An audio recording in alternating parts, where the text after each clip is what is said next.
Hey, what's going on, folks? It's Larry, Packmaster Dog Training here. Quick little tip for any dog owner that this will hopefully help you out a little bit.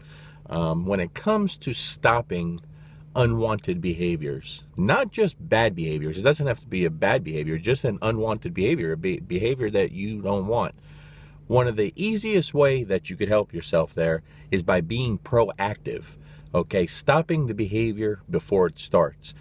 Too many people wait until the unwanted or the bad behavior happens and then they try to deal with it. By being proactive, you are going to cut down the amount of time you spend fixing these issues like you wouldn't believe. I can't talk today, sorry. But seriously, I'll give you a couple of examples. I'll use my own dogs. People think, well, you're a professional dog trainer. We've seen your dogs. You have great dogs. My dogs are not perfect. They make mistakes all the time. They really do. I'll give you a couple of examples of me being proactive with my dogs. If I'm laying on the couch watching TV, and my dogs are in the living room on the floor, if I get up and go to the bathroom, Luca is going to want to follow me. Plain and simple. He's going to want to go wherever I go. I don't want that. For one, that's not healthy behavior. I can't have him not being out of my sight. So if they're laying down and I'm getting up to go to the bathroom, before I even stand up, I'll tell my dogs down. Even though they're already doing it, okay? I'll tell them down. That just means, because I didn't ask them to down before, they're laying down. So I say down, and then I get up and I go. And they understand, okay, he doesn't want me to follow him, I got to stay right here. And no, I don't use stay. I don't use stay. It makes no sense to use two commands. If you tell your dog to down, then he's supposed to stay down. If you tell your dog to sit, he's supposed to sit. And stay there until told otherwise. I don't use stay. The areas, I do use stay as a command, but the way I use it is, let's say I open the garage door and I'm going outside and I don't want my dogs to follow. I'll tell them stay there. That means I don't care if you sit, stand, lay down, it doesn't matter. Just stay there. If I'm going out the front door and I don't want them following me, stay.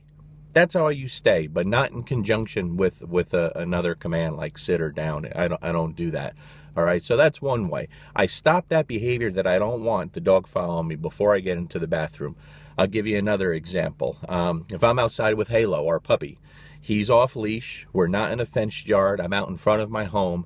If I see someone coming down the street and I see Halo look over in their direction, now he's a puppy, he wants to say hello to everyone.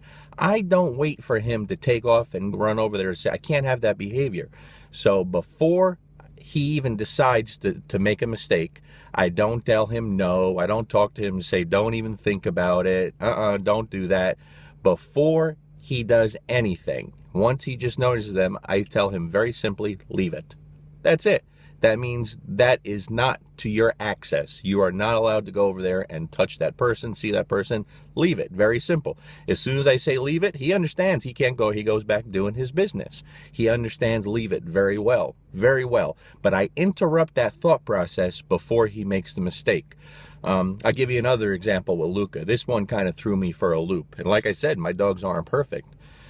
So I do everything with Halo separate from the other two dogs, Buddy and Luke. I do everything separate. When I get up and take him out in the morning, I do it by himself because I don't want him harassing the other dogs and bonding too strongly with the other dogs. I will here pretty soon, but up until now, it's just been me and him.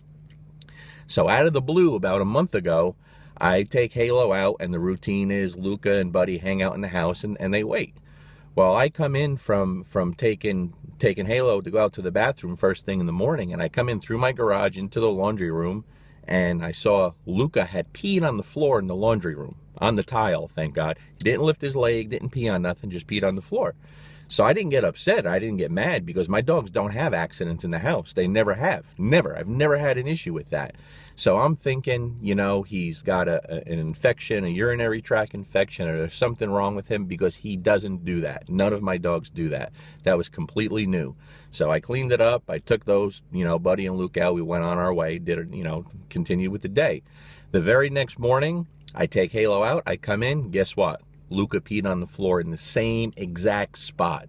Now, people will ask me, well, why did he do that? I don't know. We don't know everything that dogs do. We don't know what goes on in their head. Now, there's people who will tell you, hey, he did it because of this. He's jealous of you and the pup.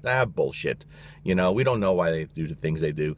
The only important thing is that he did it. And now I know it's not a medical issue. It's a behavioral issue.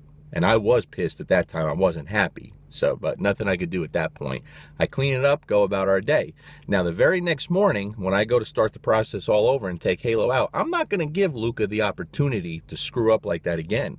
So now when I get up, I put him in a crate, and then I took the puppy out. All right, you see me?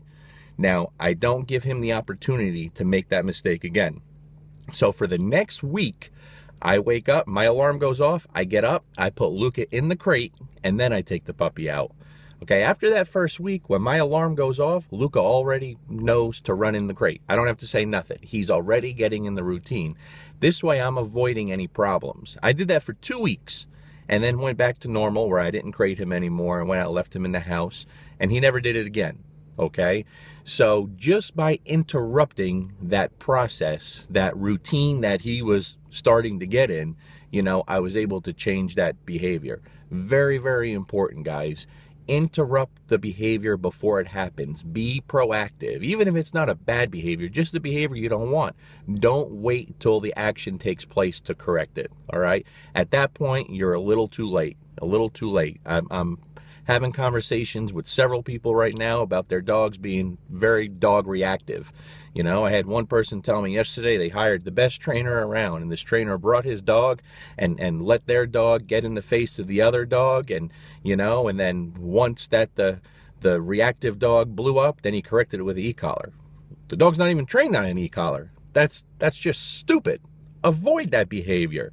Train the dog first, and then you can be proactive, okay? Address the behavior before it happens. You won't believe the difference it makes when it comes to communicating with your dog, okay? Peace.